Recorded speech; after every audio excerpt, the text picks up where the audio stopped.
ఒక ర్యాలీ నిర్వహించారు. కర్ల రాజేష్ సంబంధించింది. బాబు చనిపోయి దగ్గర 4 నెలలు 5 నెలలుగా వస్తుంది. దొంగల పడ్డ 6 నెలలకు కుక్కలు మురిని అంట. ఆ రోజు నుంచి మనం ఎక్కడ నిద్రపోతుందో తెలియలేదు. రాజేష్ చనిపోయినప్పుడు కాంగ్రెస్ పార్టీ తరఫున పెద్దలు వెళ్ళారు. వాళ్ళ కుటుంబానికి అన్ని సానుభూతి పరామర్శించడం అన్నీ జరిగినాయి. ఆ కుటుంబంలో వ్యక్తికి జాబ్ ఇప్పిస్తారని మన ఎమ్మెల్యే గారు మంత్రి గారు అన్ని హామీ ఇచ్చారు. ఇవాళ శ్రీరంగ చెప్పడానికి బయలుదేరారు.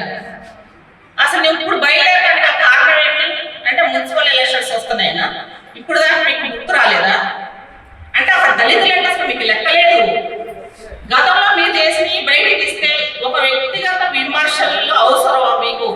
మా ఎమ్మెల్యే గారి గురించి మీరు మాట్లాడే విధానం ఆ మహిళలకు నచ్చలేదు. విమర్శలు కనుక మీరు పాల్పడితే ఒక్క ఈ 2 నియోజకవర్గాల్లో యావత్ రాష్ట్ర మహిళా ప్రజాప్రతినిధులు మొత్తం మీ ఇంటి మీదకి దాడికి సిద్ధమవుతామని పత్రికా ముఖంగా తెలియజేసుకుంటున్నాము. మీరు రాజకీయాన్ని ఎదుర్కోండి. రాజకీయ నాయకుడికి ఉండవలసిన లక్షణాలు ఏంటో ముందు మీరు తెలుసుకోండి. జనాన్ని రెచ్చగొట్టి వదిలిపెట్టడం కాదు. గంజాయి విషయంలో కానివ్వండి, మట్టి విషయంలో కానివ్వండి, దళిత బంధు విషయంలో కానివ్వండి, డబల్ బెడ్రూమ్ విషయంలో కానివ్వండి, చెప్పుకుంటూ పోతే టైం సరిపోదు. ఒకటా రెండు మీరు చేసిన అవినీతి అక్రమాలు ఎన్నని చెప్పం. మీరు కూడా నీతులు చెప్పేవాళ్ళు, ఇలా వినేవాళ్ళు. ఇలా గాంధీ చెప్పమని నా వెనక జనం ఉన్నారు, వీళ్ళు నా సపోర్ట్ అనుకుంటారు. జనానికి తెలుసు.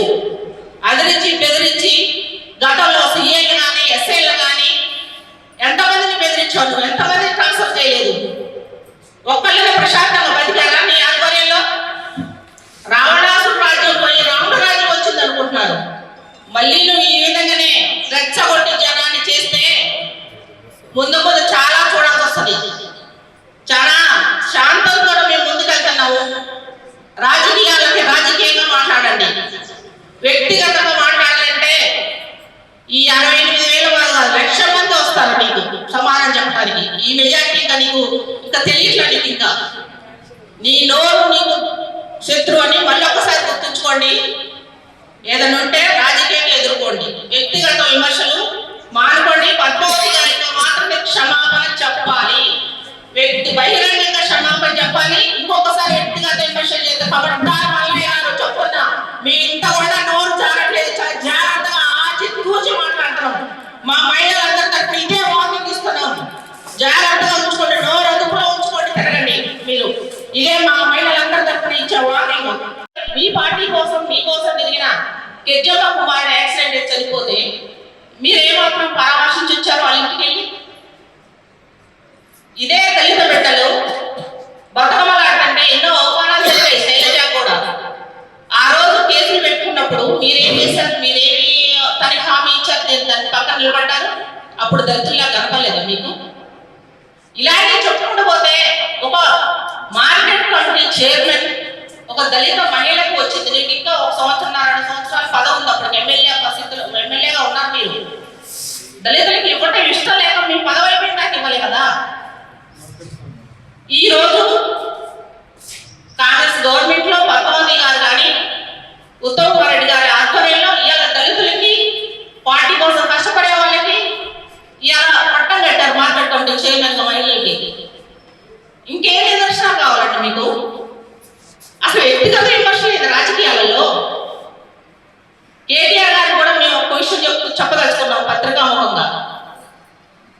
కేటీఆర్ గారు ఇక్కడ మీరు ఇచ్చిన ఎమ్మెల్యే గతంలో ఆపోతుని అచ్చుల ముందు వదిలేస్తారు. అట్లా వదిలేశారు, ఓడిపోయారు. మామూలు మెజార్టీతో ఓడిపోలేదు, 60,000 మెజార్టీతో ఓడిపోయారు. మీకు ఇక్కడ ఏం జరుగుతుందో తెలియదు. ఇవాళ రాజకీయాల కోసం ఈ విధంగా ఒక ఎమ్మెల్యేలు కానీ మంత్రి గారు కానీ ఈ విధంగా మాట్లాడటం సభ్య సమాజం తలదించుకునేటట్టుంది. వ్యక్తిగత విమర్శలు రాజకీయంగా ఎదుర్కోండి, కాదని అంటలేదు.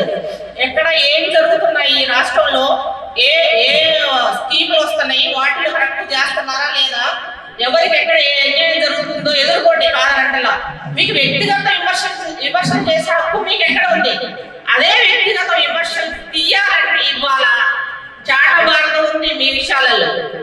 కానీ మాకు సాంప్రదాయాలు సంస్కృతులు ఉన్నాయి. ఇక్కడ మనం పుట్టింది తెలంగాణ గడ్డ మీద సంస్కృతంగా నడుస్తున్న సాంప్రదాయ పద్ధతిలో నడుస్తున్నాం. మనం ఎమ్మెల్యే గారి గురించి మాట్లాడడానికి ఒక మహిళా ప్రజాప్రతినిధి గురించి మాట్లాడడానికి మీకు నోరు ఎట్లా వచ్చిందండి? అసలు అది నోరా పెంట దిబ్బ? అది ఏం మాట్లాడుతున్నారు అసలు మీరు? రాజేష్ సంబంధించిన దాని గురించి అన్ని హామీలు ఇచ్చారు, మాట్లాడారు, జరుగుతున్నాయి, అన్ని చేస్తున్నారు వాళ్ళు. ఇప్పుడు ఈ 3-4 నెలల తర్వాత మీరు ర్యాలీ తీసి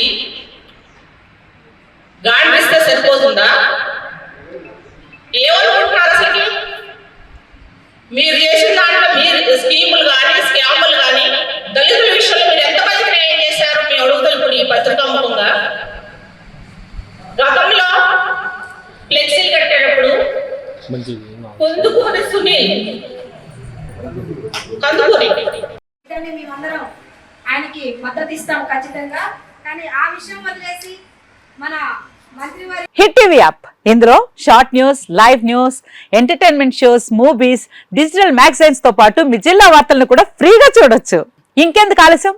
వెంటనే హిట్ టీవీ యాప్ ని డౌన్లోడ్ చేసుకుని ఫ్రీగా ఎంటర్టైన్మెంట్ పొందండి. Hit TV app. Hit TV app. Please download hit TV app. Hit TV app ని ఫ్రీగా డౌన్లోడ్ చేసుకుని ఎంజాయ్ చేయండి. మీకు నచ్చిన ఎంటర్టైన్మెంట్ కోసం హిట్ టీవీ యాప్ ని ఫ్రీగా డౌన్లోడ్ చేసుకుని ఎంజాయ్ చేయండి. హిట్ టీవీ యాప్ ని డౌన్లోడ్ చేసుకుని ఆస్వాదించండి, ఆశీర్వదించండి. ఇంతమంది సెలబ్రిటీలు హిట్ టీవీ యాప్ ని డౌన్లోడ్ చేసుకోండి అని చెప్తున్నారంటే ఎంత మంచి యాప్ ఆలోచించండి.